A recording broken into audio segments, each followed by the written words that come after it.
నా పేరు శాంతి. 2023 ఎలా గడిచింది మీకు? గిరాక్ లేదు, ఏం లేదు. 2024 అంటే కేసీఆర్ ఉన్నప్పుడు ఎట్లా కలిసింది అంటుంది. కేసీఆర్ ఉన్నప్పుడు బుక్కడు తిన్నాము, ఆయన మాకు మంచిగా వచ్చినాడు చేసిండు. ఇప్పుడు మాకు పోలీసులు కూడా మా అమ్మమ్మలు అప్పటి సంధి చేస్తారు. మేము ఇక్కడ పుట్టి పెరిగిన వాళ్ళం. ఈ పోలీసులు వచ్చి మమ్మల్ని ఇంత లోపల పెట్టినా కూడా చాలా సతాయిస్తున్నారు ఆడవాళ్ళని. మన వాళ్ళకు న్యాయం అవుతుంది ఆ పోలీసు వాళ్ళకు. పెద్దసారిని అడిగితే పెట్టుకో అన్నాడు. వాళ్ళ చేకింద ఉన్న వాళ్ళు మమ్మల్ని సతాయిస్తారు బాగా. మేము ఆడవాళ్ళం 4 ఆఫీసులు అయినాయి అంటే కూడా ఇంటలేరు. ఇంకా లోపల పెట్టుకోమంటే ఆ దుఃఖం వాళ్ళు తీసేయమంటున్నారు. కొత్త సంవత్సరం ఎలా జరుపుకోబోతున్నారు? ఈ సంవత్సరం ఎట్లా ఉండాలి మంచిగా ఆఫీగా ఉండాలి. చేయకూడదు వచ్చేసరి పబ్లిక్ లేదు సార్. ఎట్లాను అయితే ఫుల్ పబ్లిక్ ఉంటుండే, మాకు గిరాకే లేదు. ఏమని బస్సులు ఫ్రీ పెట్టిరో ఫ్రీ పెట్టినప్పుడు ఇంకా ఎక్కువ రావాలి కదా. లేదు, ఇక్కడ పబ్లిక్ అంతా ఊళ్ళపాటు పోతుందా? లేదు. కొత్త సంవత్సరం ఏం చెప్పాలనుకున్నారు? అందరు మంచిగా ఉండాలి, గరీబ్ సరీబ్ అందరు మంచిగా ఉండాలి. చూడాలి, ఇప్పుడు కొత్తగా వచ్చిన కూడా చూడాలి. చూస్తా అంటున్నాడు. మాకు అప్పుడే మంచిగా ఉండే సాగు. ఇప్పుడు అంత అది లేదు. మాకు చాలా బాగుంది ఇప్పుడైతే.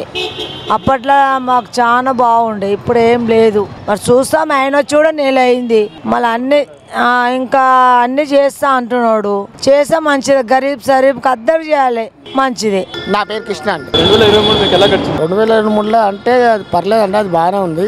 అది కేసీఆర్ ప్రభుత్వం ఉండే కాబట్టి అప్పుడు కొంచెం మంచిగానే ఉంది, పర్లేదు, దానికోసం ఏం కాదు. ఇప్పుడు చెప్పలేని సమస్య ఏంటంటే ఇప్పుడు రేవంత్ రెడ్డి గారు వచ్చారు కాబట్టి ఆయన ఏం చేయగలుగుతారో అది మనం చూద్దామని ఎదురు చూస్తున్నాం తప్ప దానికి ఏం లేదండి. కొత్త లక్ష్యాలు ఏమైనా పెట్టుకున్నారా? 100% అవుతుందని నేను కోరుకుంటున్నాను అంతే. ప్రజలకు కూడా ఏమైనా అవుతుందో 100% అవుతుందనే కోరుకుంటున్నాను, కానీ కాదా నేను కోరుకుంటలేను. 100% అవుతుంది, 100% కావాలనే కోరుకుంటున్నాను. ఎందుకంటే 10 సంవత్సరాలు మన సార్ నిలబడ్డాడు, కేసీఆర్ సార్ 10 సంవత్సరాలు నిలబడ్డారు సార్. ఈ సంవత్సరం పబ్లిక్ చాలా మంది ఏంటంటే, ఎంతమంది అయితే మన రైతు బంధు అని రైతులకు ఎంతమందికి ఆయన సాయం చేసిండో, రైతులే అతను మోసం చేశారు. ఇక్కడ మన తెలంగాణలో, ఇక్కడ హైదరాబాద్లో ఎవరు మోసం చేయలేదు. అతనికి అందరూ ఓట్లు వేసారు అతను, కానీ అక్కడ మాత్రం రైతులు మాత్రం అతను మోసం చేశారని నేను మాత్రం ఖచ్చితంగా చెప్తున్నాను. అతను రైతులకు ఎంతో సాయం చేశాడు, వాళ్ళే మోసం చేశారండి. ఇక్కడ మాత్రం తెలంగాణలో హైదరాబాద్ ఈ డిస్టిక్లో మొత్తం ఆయనకే ఓట్లు వేసారు. 100% మాత్రం అంతే. ఇక నేనేం మాట్లాడితే ఇక బాగుండదు. ఇక చెప్తే ఏం స్వామి. ఇప్పుడు ఈయన వచ్చారు, రేవంత్ రెడ్డి గారు వచ్చారు, సార్ వచ్చారు, ఆయన ఏం చేస్తారు అది చూద్దాం. మీకేం చేయాలనుకుంటున్నారు? ఇప్పుడు ఆల్మోస్ట్ అందరికి ఇచ్చారు కదా సార్, ఫార్మ్స్ ఇచ్చారు, అది చూద్దాం. అది అప్లై అవుతుందో లేదు. ఇప్పుడు తెలంగాణ ఉన్నప్పుడు నాకు కోటర్స్ ఇస్తారు, అది డౌట్ ఉంది.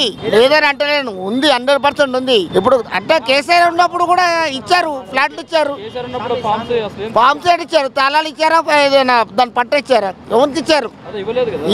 ఎవరికి ఇవ్వలేదు. నేను అదే అంటున్నాను, ఎవరికి ఇవ్వలేదు, ఎవరికి ఇచ్చారు? ఇప్పటికి కూడా ఆడిన అట్టనే ఉంది. అది పెద్ద ఫ్లాట్, అది ఇచ్చారా కేసీఆర్ ఫ్లాట్లో? ఇవ్వలేదు. ఇప్పటికి అట్టనే ఉంది అది. అదేది తాళాలు ఇవ్వలేదు, దాని పేపర్స్ కూడా ఇవ్వలేదు. అంతా భగవంతుందే. 100% మీ అందరిదే. అందరు మంచిగా ఉండాలి, అందరు చల్లగా ఉండాలని కోరుకుంటాను, అంతే సార్. నా పేరు కుమారి. ఎక్కడ మీకు సొంతూరు? ఇది అమీర్పేట మాది. వ్యాపారం 2023 ఎలా జరిగింది? అప్పుడు మంచిగా కూడా వ్యాపారం, ఇప్పుడైతే ఏం పడిపోయింది మొత్తం. అసలు మేము 70,000 మాల్ అసలు 500, 600, 800 అమ్ముతున్నాం. గిరాక్ మాత్రం లేదు సార్. ఈసారి 2024లో బాగుంటుంది, మంచిగా ఉండే. ఒక్కొక్కసారి 10,000 గిరాక్ చేసిన. ఇప్పుడు వచ్చే కొత్త సంవత్సరంలో బాగుంటుంది అని అనుకుంటున్నారు? ఏమో మీ ఇష్టం, అతిరిష్టం, దేవుడు దయా. ఏం చేద్దాం సార్, అంత అమ్మవంతయ్యా, ఏం చేయలేం. వ్యాపారం తెలంగాణ వచ్చిందో, కాంగ్రెస్ వచ్చిందో, ఏమొచ్చిందో, మన దేశాల్లో ఏమొచ్చిందో అన్ని పడిపోయినాయి. ఏం చేస్తాం? వ్యాపారం బతకాలి కదా, గరీబోళ్ళు బతకాలి, పిల్లలు చెల్లెలు మనమరాలు అందరు బతకాలి. కొత్త సంవత్సరం జరుపుకుంటున్నారు? ఏమో చేసుకుంటారమ్మా సాయంత్రం, మళ్ళా చూడాలి. ఈసారి చూద్దాం, ఇక చేస్తారేమో.